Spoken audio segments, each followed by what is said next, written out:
pemimpinnya dari wong desa, dari Solo, saudara merayat. Kira-kira bisa tegak seperti Khalifah Umar ini atau tidak, saudara? Tidak.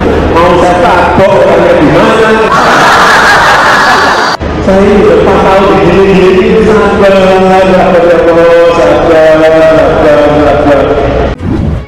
Ulama, tokoh dan tokoh Jawa Barat menyampaikan seruan bersama yang ditujukan kepada Presiden Republik Indonesia, Saudara Joko Widodo, menerapkan syariah Islam secara kafah melalui sistem khilafah ala minhajin nubuwah. Negara Pancasila ini sudah final, tidak boleh dibicarakan lagi.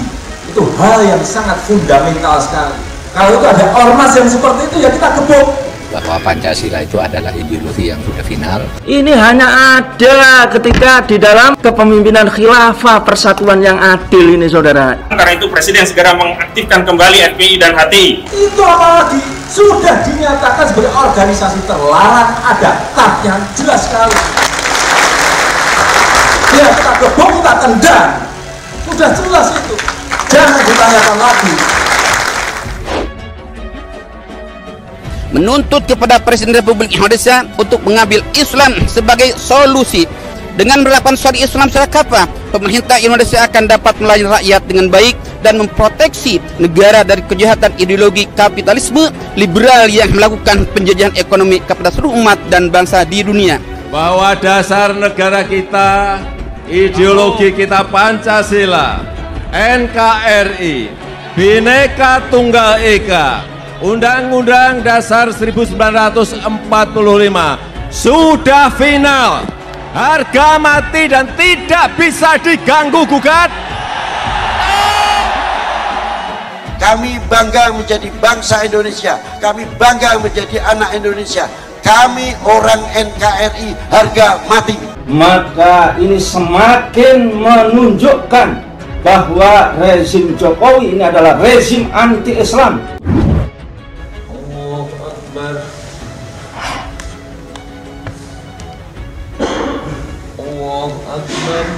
Sejumlah agenda Presiden dalam kunjungan selama 7 hari itu pun menyita perhatian di media sosial, termasuk saat Presiden jadi imam sholat di Afghanistan. Dan menampakkan secara jelas bahwa rezim Jokowi ini adalah rezim anti-Islam. Orang yang difitnah terbanyak seumur hidupku ya aku lihat ya Jokowi. Deretan fitnahnya itu udah luar biasa dan yang semuanya akhirnya nggak terbukti, tapi terus di-generate itu fitnah. Aku nggak tega gitu. Kalau dia nggak diperlakukan sekasar itu gitu. Di fitnah-fitnah seperti itu, saya kadang-kadang juga mau marah ya gimana, nggak marah ya gimana, serba salah. Lagi pula kalau ini bendera HTI, apa sih salah HTI? Negara ini dirugikan apa oleh HTI? Tunjuk satu saja kerugiannya. Begini, bagaimana sistem pemerintahan kita, dasar negara kita itu harus diganti. Itu salah enggak? Salah kan? Salah enggak? Itulah radikalnya. Itu persoalannya.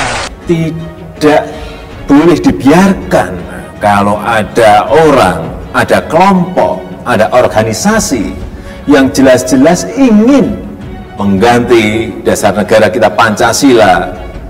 Kalau saya hanya mau menyampaikan jewer saja, dipikir kita enggak serius, hanya setengah-setengah ya.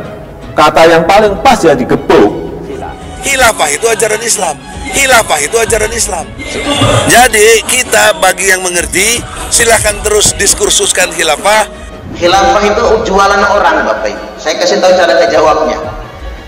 Tidak ada satupun dalilnya dalam Al-Quran dan hadis yang memerintahkan menegakkan khilafah. Itu jawabannya. Di dalam Islam ada ajaran tentang khilafah, tapi tidak ada di dalam Islam itu ajaran tentang sistem khilafah. Saya nasihatkan kepada Bapak Mahfud MD, itu yang kemudian menafikan khilafah. Ini makanya Pak Profesor Dr. Mahfud MD, Menko Polhukam pernah nantang, siapa yang bisa menunjukkan satu saja dalil yang memerintahkan menegakkan khilafah, saya kasih hadiah, kata beliau. Nggak ada yang bisa nunjukin. Ini buat jualan. Seharusnya Pak Mahfud ini sebagai pejabat yaitu bertanya kepada ulama, ada nggak yang namanya khilafah itu. Baru kalau tidak ada, ya boleh ngomong seenaknya. Saya tantang deh, kalau ada, datang ke saya atau saya diundang, saya datangi. Kalau benar Anda menemukan satu sistem yang diajarkan secara persis oleh Al-Quran, Al-Hadis tentang khilafah, saya jadi pengikutnya, saya akan mengkampanyekannya. Tapi pasti itu tidak ada, karena saya sudah berkeliling pesantren, berkeliling perguruan tinggi. Saya tanya mana sih dalilnya? Nggak ada. Nah mereka ngeles, Ustaz. Memang nggak ada perintah menegakkan khilafah, tapi kan nggak ada larangannya. Oh, mulai ngaku mereka, Pak, nggak ada larangannya. Itulah masalahnya. Ketika orang hendak mendirikan khilafah, berarti dia harus membubarkan negaranya sendiri. Inilah masalahnya, inilah larangannya. Nah kalau khilafah tidak dilarang, nggak ada mana bukti pelarangan khilafah. Saya sudah katakan berkali-kali, kalau khilafah sebagai sebutan terhadap pemimpin, itu tidak apa-apa. Tetapi khilafah sejalan gerakan ideologi untuk mengganti sebuah sistem yang sudah disepakati, yang bernama negara Pancasila, itu jelas-jelas itu adalah gerakan terlarang. Di mana letak kesalahan bendera ini? Ini kalimat mulia, la ilaha illallah Muhammadur Rasulullah. Lah kalau kita dipaksa menjauh dari agama kita, menjauh dari kalimat tauhid, ini kan sama saja ingin menjauhkan umat Islam dari agamanya. Patokan dasar dalam perjuangan Islam itu substansinya, bukan simbol-simbolnya, bukan namanya, bukan benderanya. Saya punya bendera tauhid banyak macam-macam, nggak pernah saya melarang bendera tauhid. Tetapi bendera tauhid yang disalahgunakan untuk menekan orang lain, untuk menjelekkan orang lain, itu yang saya lawan. Padahal sebetulnya Islam melarang betul yang begitu. Nabi bersabda, man khala'a yadan min ta'atin, barang siapa yang melepaskan tangannya dari ketaatan kepada pemerintah yang sah, laqiyallaha yaumal qiyamati la hujjatalah, dia akan ketemu Allah pada hari kiamat nanti tanpa hujah sama sekali. Ada perbuatan kriminal Bapak Ibu yang hujah tidak didengar oleh Allah. Apa itu? Melawan kepada pemerintah yang sah.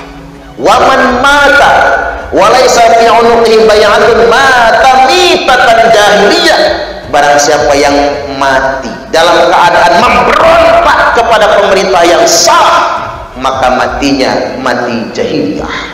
Alih-alih mati syahid, malah matinya mati jahiliyah.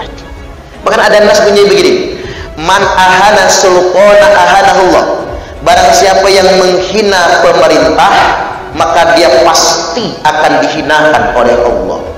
Jadi ada ideologi-ideologi yang mengajarkan kita seolah sah melawan pemerintah yang sah. Ini ekstremis. Khilafah itu sebuah diskursus, sebuah kondisi konsep. Khilafah itu ajaran Islam. Saya ingin menanggapi juga apa yang disampaikan oleh Saudara Egy Sujana. Kita bisa berdebat kapan saja. Saya ingin tahu di mana dasarnya khilafah itu sebagai sistem. Kalau sebagai sebutan bagi pemimpin, iya. Oleh karena sebagai sistem tidak ada di dalam Quran dan hadis, maka khilafah itu seperti kata Pak Marsudi tadi bermacam-macam. Ya mau nggak mau Anda, suka nggak suka Anda, wallahi solusinya ini hanya kembali ke hukum Allah. Harus kembali ke khilafah. Khilafah itu ada dalam koridor Pancasila. Tetapi khilafah di dalam konsep FPI, di dalam konsep HTI di Indonesia itu adalah sistem pemerintahan. Dan itu jelas-jelas ideologi yang bertentangan dengan Pancasila. Khilafah itu ajaran Islam. Khilafah itu ajaran Islam. Ini perdebatan tentang hukum Islam itu apa, itu kadang-kala orang tidak ngerti. Saya khawatir juga jangan-jangan Pak Egy itu tidak ngerti bedanya syariah, hukum, fikih, konon dan sebagainya. Itu di dalam ilmu hukum itu beda-beda. Nah yang Anda katakan tadi kan seperti apa, menyulap orang itu untuk percaya pada hal yang seperti itu. Itu teorinya jauh, masih jauh Pak, masih jauh. Bukan membubarkan HTI, karena HTI tidak pernah buat kekacauan. HTI tidak membuat satu kondisi yang tidak baik buat umat ini. Tunjukkan kelakuan dari HTI yang tidak baik, kan tidak ada. Saya sudah mendapat penjelasan dari orang-orang HTI bahwa yang dimaksud khilafah itu sistem pemerintahan. Oleh sebab itu mereka menolak demokrasi, menganggap demokrasi togut. Aku khalifah, pegangan hidupku khilafah. Terserah mau live mau apa terserah. Nah kalau khilafah tidak dilarang, nggak ada mana bukti pelarangan khilafah.